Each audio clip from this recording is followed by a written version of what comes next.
You're watching KSL Sports Live.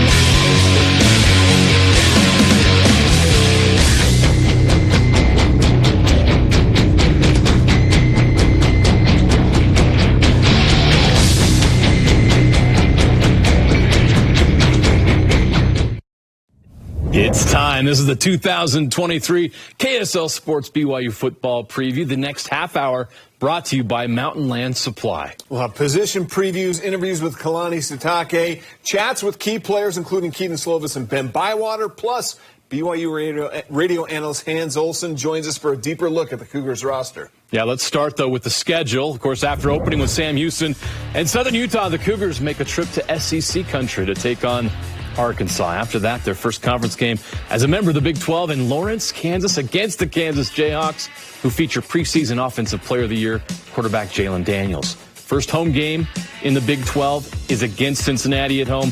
Other key Big 12 games on the road against national runner-up TCU on October 14th. That'll be a fun reunion. Their first trip to Lubbock since 1940 on October 21st to take on Texas Tech, who should be good this year.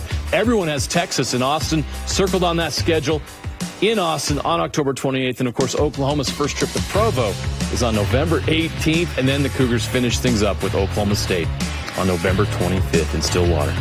All right, so making this move to Power 5 football in the Big 12, it's not going to be easy, clearly. And the Big 12 media seems to agree, keeping their expectations for the Cougars pretty low for year one. BYU picked to finish 11th out of 14 teams. Cincinnati, Houston, and West Virginia, the only teams picked behind BYU. Texas, the favorite in their final year in the Big 12. Despite the poll, though, the Cougars players, they're still pretty optimistic about their potential in the first Big 12 season. It fuels me for sure, but I understand, right? You can't just put the new guys in at one, right?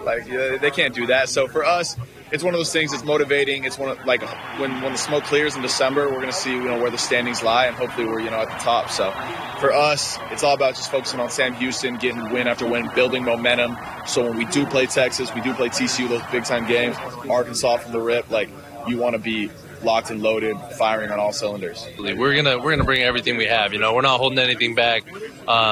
We want to compete, and we love football just as much, if not more, than the next guys. So, we're just stoked to be here and excited to play football this fall.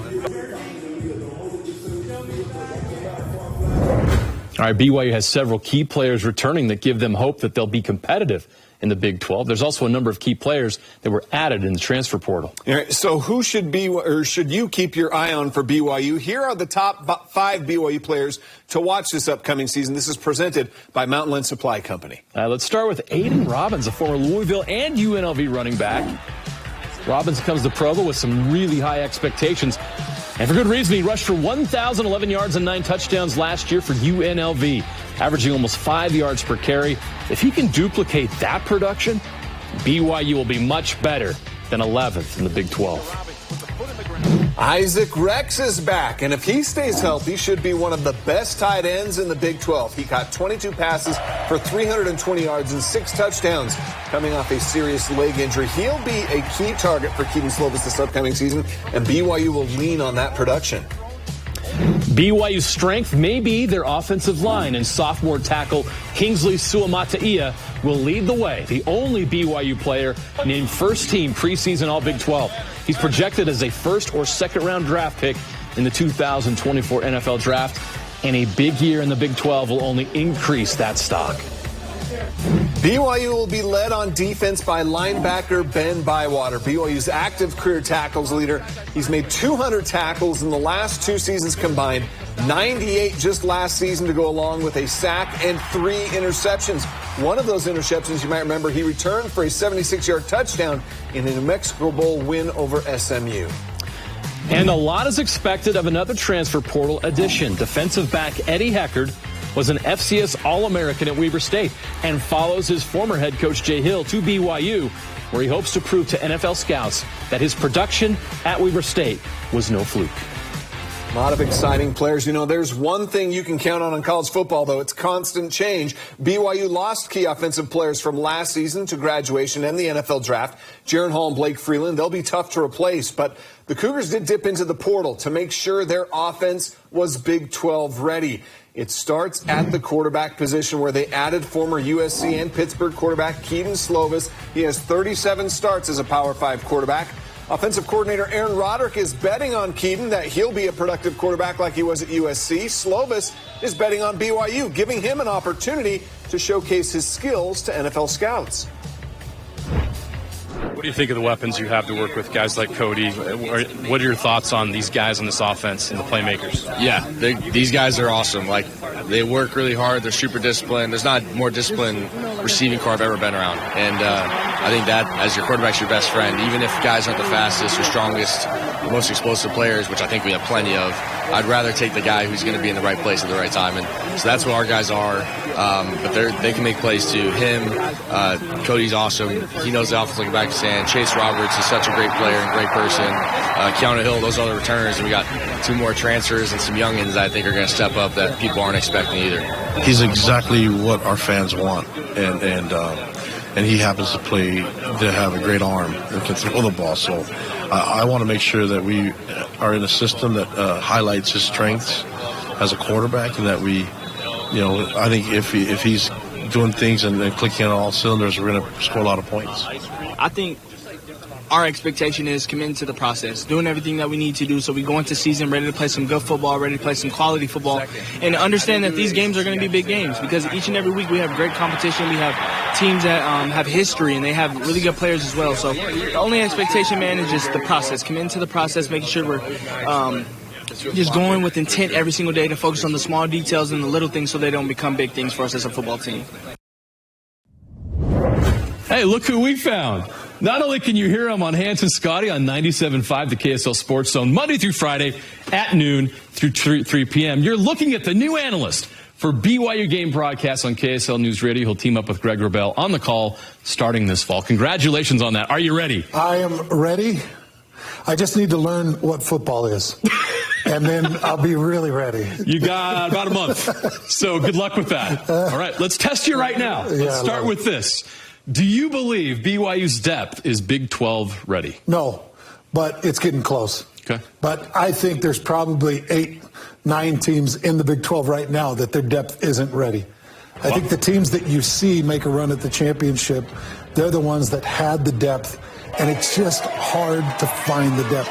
Transfer portal is going to make it more and more possible. In fact, you're getting to the point where you have to do it, otherwise you look like you're inept at your job. So they've got a couple of years to get in there, get their depth. They do have some depth at some positions. Offensive line, which if you gave me one position group to have depth at, BYU's got that depth at offensive line. Quarterback, not there. Okay. And you're going to want to have quarterback depth in the Big 12. Yes, you will. Let's start with that. Kedon Slovis, that was a big addition. They needed a senior with Power 5 experience. Kedon Slovis, is he a good fit for BYU? He can be. Yeah. It's going to be really difficult for Aaron Roderick and Festus Satake to make sure that they build the right scheme for Kedon Slovis. Yeah. I want BYU fans to think about this a little bit. So Zach Wilson, very capable rusher. Mm-hmm. Jaron Hall, very capable rusher. Kedon Slovis, not a capable rusher. Right. You don't put him in zone read. Yeah. You don't put him in QB dive. When a pocket does break down, just don't expect it to be a Jaron Hall or a Zach Wilson-like escape. Zach Wilson forced defenses to plan and scheme against his feet. Jaron Hall was a constant threat. Kedon is not that. So you're going to see more spread formations. You're going to see more depth in routes. And it is going to be a quicker release point for Kedon Slovis. His rushing yards should be slim to none. His expectation to rush should be slim to none. And if you work it that way, I do think he's a delivery-style quarterback. He's the old-school, pro-style, sit-and-deliver type quarterback. In order for him to be successful, he needs receivers and tight ends who are at the top of their game. Does BYU have those guys that are going to help him out? I think so. Yeah. I think so. Isaac Rex, I think, is going to be a terrific tight end. When he's healthy, I think he's one of the better tight ends in the country. I think that Keanu Hill is primed and ready. This is 6'4", long, extended receiver that should be better with placement style football. I think that he should be that. Epps, we called it the ebbs and flows of the offseason, where he was in the transfer portal and he's come back. He is going to be a key target for Keaton, but I see Isaac Rex leading in yardage. I see Epps probably leading in targets, and I see Keanu Hill just right there in the middle. There are a couple of transfer portal receivers that I was told by Keaton himself that he's extremely excited about. So I do think that they've got some targets on the outside. And Fesi Sitake is one of the best receiver coaches in the country. He's the passing game coordinator and receiver coach for BYU. And Fesi Sitake has a brilliant mind. He and Aaron Roderick work really well together in the passing game. Jay Hill's awesome. He brings a ton of energy, high expectations. Up next, the Jay Hill effect. What will be different for BYU's offense under Hill's direction? Hans Olsen is back and breaks down the new Cougar defense. Let's go! And we have the best way to get you ready for the season. A little something to get that BYU adrenaline pumping. The highlight reel is coming up.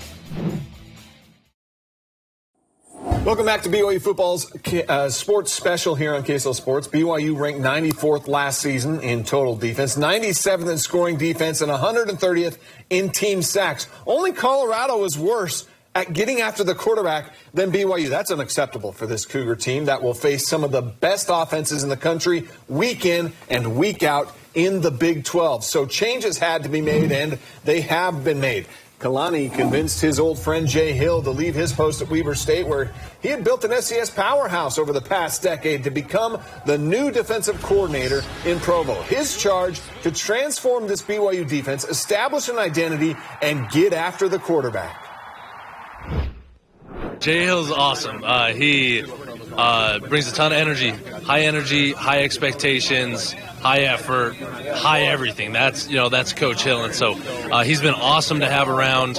And of course, him with the new defensive staff have had a huge impact on us. And of course, it's going to be a very different defense this fall than what we've seen the past few years. So Cougar Nation and fans across the nation have something to look forward to. You got great quarterbacks in this league, and you got to create disruption and get after them. How are you guys going to do that? Improve the pass rush this fall?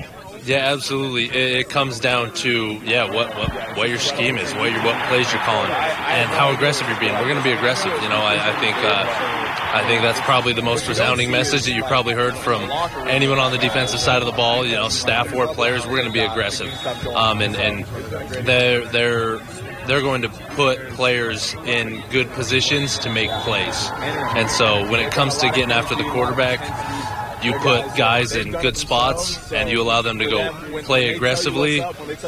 That's music to my ears, and so I'm stoked for that. Yeah, you're going to see an aggressive defense making a lot of plays, a lot of defensive scores. All right, a few coming from this guy, and man, it's going to be dope. I'm super excited about it. But yeah, Tyler Batty's going to get a bunch of sacks. All right, so we're going to be in the backfield, and we're going to have a lot of fun doing it. Hans is back now to take a deep dive on BYU's defense. We've got to start with new defensive coordinator Jay Hill. What impact do you think he'll have? How will this defense be different under his watch? Well, Jay Hill got an instant dose of the transfer portal. Yeah. So he wasted no time trying to dig and trying to figure this out. He jumped right into the portal. And he goes out and gets A.J. Vaughn-Pachon.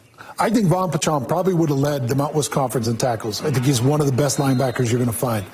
But I want to talk about the pass rush because I believe this has been a weak point for the BYU defense. They have not put enough pressure on the quarterback during the independence era. Now they really have to be able to disrupt these guys. Do they have the ability to do that? Will they have the ability under Jay Hill's scheme? So Jay Hill brought in Kelly Popinga. Yeah. And Kelly Popinga comes from Boise State. And Kelly has a real background in rushing. I think that it'll be a new style, it'll be a new system, and guys like Tyler Batty will have new life breathed into them. I know you talked to Tyler at Big 12 Media Days. I had an opportunity to talk to Tyler Batty at Media Days. I put a lot of expectations on this kid. I want him slim, a little bit more slender. I want him more fit, and I want him ready for 55, 60 snaps. Wow. I want him to be a headhunter. I want him to be an edge rusher, and I think he can be that. When he came in as a freshman, remember, there was a spark. There was a real spark, like an exciting spark of, oh, this guy, he might be it. This guy might be it. I expect stuff like that from Tyler Batty. It is going to be the biggest emphasis. Number one emphasis for BYU on the defensive side of the ball is getting that pass rush off the edge. We'll see if they can make that happen. It'll be key to their success. The secondary, do they have the talent in the back end to match up with Big 12 offenses? Well, you brought up Eddie Heckard, and I think All-American. Eddie's spectacular. I've had a lot of people ask me why I think they kept Jannauer Guilford. When the entire defensive staff was let go, BYU decided they're going to keep Jannauer Guilford. I've had a lot of people ask me why. Just take a look at his track record. Take a look at what he's done in development. Take a look at what he's done in recruiting. He has put together great outsides. The outsides have been the least of BYU's defensive issues. It's right. It's really been the defensive front and then maybe the linebackers. But the linebackers have been decent. So really it's the defensive front. But the back end, it's been good. I like what he's got going on back there. I think he's got physicality. I think Moore brings some experience and some depth. I think that they've got a defensive backfield that's going to be able to hold up. The thing is, the Big 12 receiving crews are going to get the best of most backfields. So don't expect it to be shut down. But I do think they're going to play more press. I think they're going to be more physical on the outside in Jay Hill's plan. What is the greatest strength of this defense? They got playmaking linebackers. Do they have guys that are going to stop the run? Where do you see the greatest strength? Well, when Ben Bywater and Tooley get back, and they didn't participate in spring because of their injuries, I think their greatest strength is probably going to be that varsity veteran, long-time experience. You know, Bywater's led the team in tackles with the last couple of seasons. Tooley is an absolute nightmare. He'll knock your teeth out. I think that having those guys and their physicality and letting them generate that buzz and excitement, I think that's probably the best thing that they got for him, going for him right now. But I think there's a lot of unknowns defensively. I think we'll know within the first 2 weeks against Sam Houston and Southern Utah what more to expect on the leaders. But I put it on Tooley and Bywater to really be the leaders back there. I want to wrap this up by asking you, what is the fair expectation of the BYU Cougars in their first season in the Big 12? How do you think they'll finish? 6-6. Okay. I think that's fair. When you're picked 11th, that's kind of insinuating that you're going to get 3 conference wins. I think they're going to get at least 4. The difference, will they be a winning conference team at 5-4, or will they be a losing conference team at 4-5? I think that's the separator. If they finish 5-4, geez, that gives them at least 7 wins on the season. At least 7 wins. And a winning record in your first year in the Big 12. A winning record in the Big 12, a great bowl, and something to build off of. So that's what I'm looking at. My expectations are a 4-5. If they get to 5-4, man, blow the confetti poppers. That's a big season.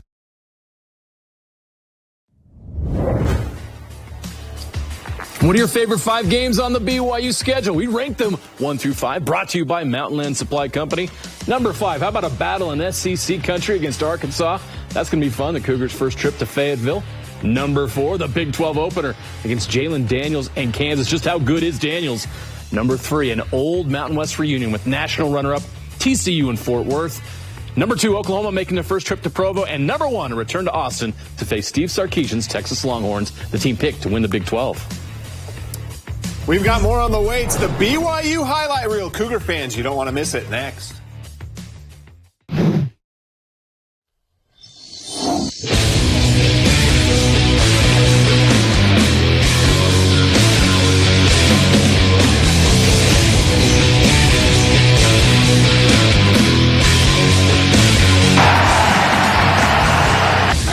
sweep. Puka Nacua with space. And Nacua across midfield. A dream start to the season.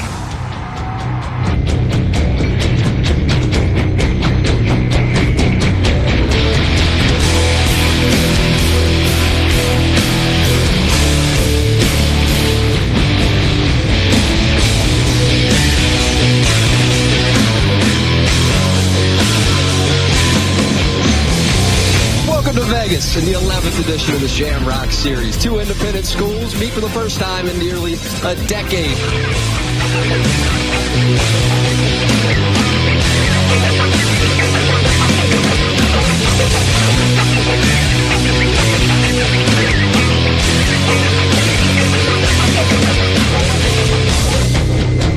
Up into the end zone. He holds on. What an unbelievable catch.